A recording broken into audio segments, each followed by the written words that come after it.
غازی علم الدین شہید رحمۃ اللہ علیہ کا جب جنازہ تیار تھا، جنازہ پڑھایا جانے لگا، علامہ سید دیدار علی شاہ صاحب رحمۃ اللہ علیہ اس وقت کے بڑے محدث، بڑے عالم سید، فرماتے میں جنازہ پڑھانے کے لیے جب آگے ہوا اور میں نے پیچھے مڑ کے کہا کہ جب لوگوں کو صفیں درست کرنے کا کہا تو علامہ سید دیدار علی شاہ صاحب رحمۃ اللہ علیہ غش کھا کر زمین پہ بے ہوش ہو گئے، آپ پر پانی کے چھینٹے مارے گئے۔ جب ہوش آیا پوچھا گیا کہ بلا کیا ہوا، کیا معاملہ پیش آیا؟ علامہ سید دیدار علی شاہ صاحب رحمۃ اللہ علیہ روتے بھی جا رہے ہیں اور جواب دیتے جا رہے ہیں کہ یا رسول اللہ صلی اللہ تعالیٰ علیہ وسلم، ساری زندگی میں آپ کی حدیثیں پڑھاتا رہا، یا رسول اللہ صلی اللہ تعالیٰ علیہ وسلم، میں ساری زندگی آپ کے نعت کے ترانے گاتا رہا، آپ کا دین پڑھاتا رہا، آپ کی اولاد میں سے ہوں، آپ کے نعرے لگاتا رہا، آپ کی حدیثیں پڑھاتا رہا، قرآن پڑھاتا رہا، تعلیم دیتا رہا، لیکن کبھی بھی آپ نے خواب میں بھی مجھے دیدار عطا نہیں کیا۔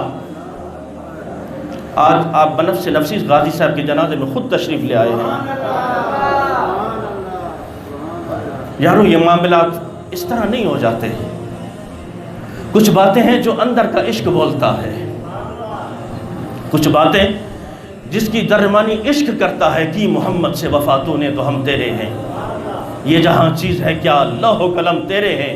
غازی صاحب کو جب جناب سیدنا حضرت موسیٰ علیہ نبینا علیہ السلام میاں والی جیل میں ملنے آئے غازی علم الدین شہید کو، جلالی نبی ہے، رو کے غازی علم الدین شہید نے عرض کی کہ حضور والا آپ مجھ سے ملنے آئے، کہاں میں اور کہاں آپ،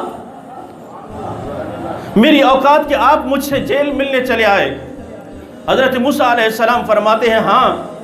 میں تجھے اس لیے ملنے آیا ہوں، میں جب بھی حضور صلی اللہ تعالیٰ علیہ وسلم کی کہچاری میں چاہتا ہوں، مجلس میں جاتا ہوں، بس ایک ہی نعرہ سنتا ہوں کہ علم الدین علم الدین علم الدین۔ آج میں نے کہا کہ اس علم الدین کو تو میں دیکھ کر رہوں گا، کیوں نہ اس سے آج ملاقات کر کے آؤں جیل میں، اس لیے میں چلا آیا۔ جب بھی حضور کی بارگاہ میں جاتا ہوں حضور تیرا ذکر کرتے ہیں،